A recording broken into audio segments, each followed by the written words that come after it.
What's up, gang? We're back with another full workout. Today is contrast throughs. So you may have already seen this part of the video. This is your contrast throughs. The key here is that you are changing the levels of your throughs. So you're going high, high, low, low, and you're gonna pull up in a progressive manner. So you started off with 8 dribbles, then you're gonna go 7, 6, 5, 4, 3, 2, 1. Now the key here is that you are pulling up straight out of your last dribble. So you're not going to take any extra steps. So you're working on both hands and you're working on shooting off of both feet. Finish off with 2 free throws. Now the progression for this is contrast throughs, but you're going to hang your dribble. So you can see the biggest difference here is at the end, I'm going to hang my dribble and almost skip or take an extra step before pulling up.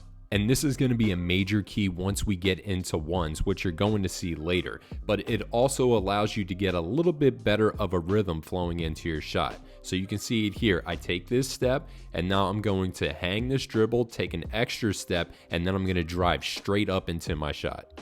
Now, a critical component to this is picking the ball up late. Some people pick this ball up early and then they step, and then you can fall into a travel, or let's say you don't travel, but you pick that ball up. Now you have no options and you have to pull up for a shot or pass. So the key here is just allowing your dribble to stay alive. So this way you can read what the defense is doing, and then you can get into your shot or make a move past them. Lastly, as you've noticed, I have missed a couple of shots. The rule that we put into place is if you miss 2 in a row, then you're out. You'll notice that I never missed 2 in a row, so I stayed in, and then I finished off with 2 free throws. Afterwards, we're going to progress into 1v0. So now we're making the offense read what the defense is giving them. Both people are going to have a basketball, so this way we're working on skill work across the board. And essentially what's going to happen here is the defense is going to stop dribbling, shift to a side, make the offense read it, and now the offense gets 2 dribbles to finish afterwards. That can be a shot at the rim, that can be a shot in the mid-range, that could be a pull-up jumper from 3. Regardless, all you're doing is stepping to a side and making the offense read what the defense is giving them. And again, like I said, both people are working on their skill work as they're both dribbling basketballs.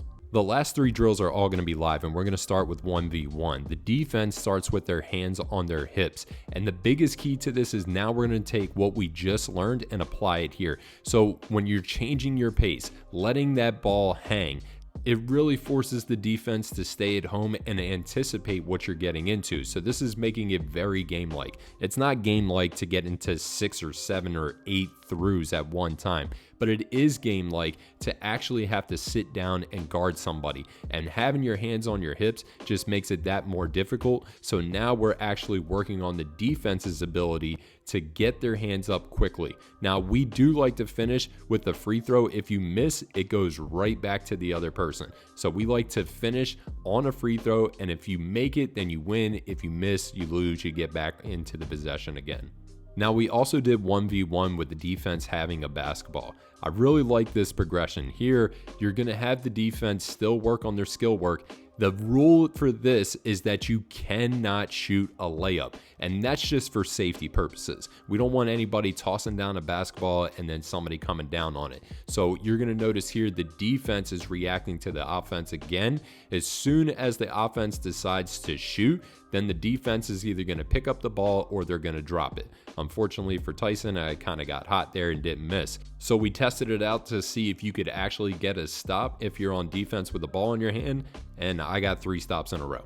So it is possible. Now, our last drill was 1v2. We didn't get to film this one because our third man didn't show up, but essentially the way that this works, you're still going contrast throughs 1v1, but then the help defender is not allowed outside of the paint. Now, we wouldn't have the defender have a basketball in this. Maybe you decide that's a good idea.